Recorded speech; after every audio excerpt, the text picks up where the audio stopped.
మరి అటువంటి అత్యంత ఆప్తులు ఆ కుటుంబానికి ఒక ప్రత్యేకత ఉంది.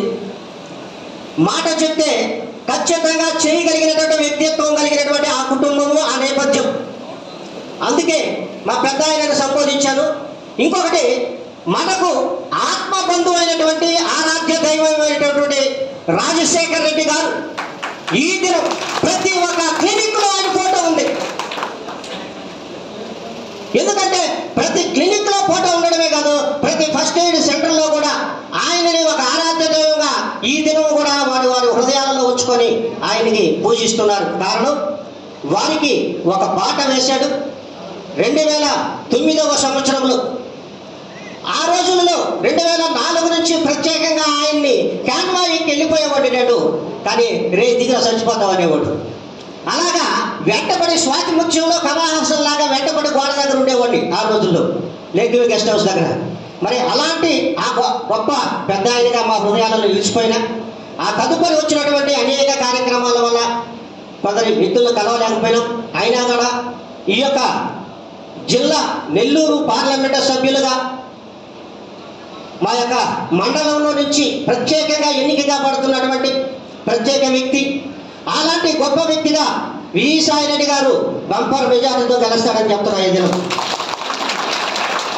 ఎందుకంటే బడి లేని ఊరు, గుడి లేని ఊరు ఈ రాష్ట్రంలో ఎక్కడైనా కనబడవచ్చేమో, కానీ గ్రామీణ వైద్యుడు లేని గ్రామము ఒక్కటి కూడా లేదు. మారుమూల ప్రాంతాలలో గ్రామీణ వైద్యుడు లేకుండా ఏ గ్రామము లేదు. చిన్న గ్రామంలో కూడా గ్రామీణ వైద్యుడు సంచి వేసుకొని జోలు వేసుకొని సైకిల్ మీద పోయి వైద్యం చేస్తున్నాడు. మరి అలాంటి వారు ఈ యొక్క రాష్ట్రంలో దాదాపుగా 1,00,000 పైబడి ఉన్నారు. 1,00,000 × 10 మందిని ప్రభావం చేయగలిగిన వ్యక్తి మన గ్రామీణ వైద్యుడు. మీరే క్యాలిక్యులేట్ చేసుకోవచ్చు. అందుకే ఈ దినం నేను ప్రత్యేకంగా చెప్తున్నాను. ఎందుకంటే ప్రతి వ్యక్తి కూడా ఈ దినం చెప్తున్నా, రాబోయేది వైఎస్ఆర్సీపీ గవర్నమెంటే, ఇందులో తిరిగిలేదు. 160 సీట్ల పైబడి ఆయన గెలవబోతున్నాడు. ఇది వన్ మ్యాన్ షో అంతే, వేరేది లేదు. కాబట్టి ఆయన మరలా మన జగన్మోహన్ రెడ్డి గారు మరలా ముఖ్యమంత్రి కాబోతున్నాడు. అందుకే చెప్తున్నాను నేను, జగన్మోహన్ రెడ్డి కాదు, ఆయన సమ్మోహన శక్తివంతుడు. ఆయన సమ్మోహన శక్తివంతుడు. అన్ని శక్తులు ఆయన దగ్గరే ఉన్నాయి. ఇంకొక విషయం చెప్పాలి మీకు, ఒక పొలిటీషియన్ ఉంటాడు, ఒక అడ్మినిస్ట్రేషన్, వీళ్ళిద్దరికి పొందుకుండదు. పొలిటీషియన్ ఉన్న దగ్గర, ఆ యొక్క భావాల దగ్గర అడ్మినిస్ట్రేషన్ నిలవలేదు. అడ్మినిస్ట్రేటర్ ఉన్న దగ్గర పొలిటీషియన్ ఉండలేదు.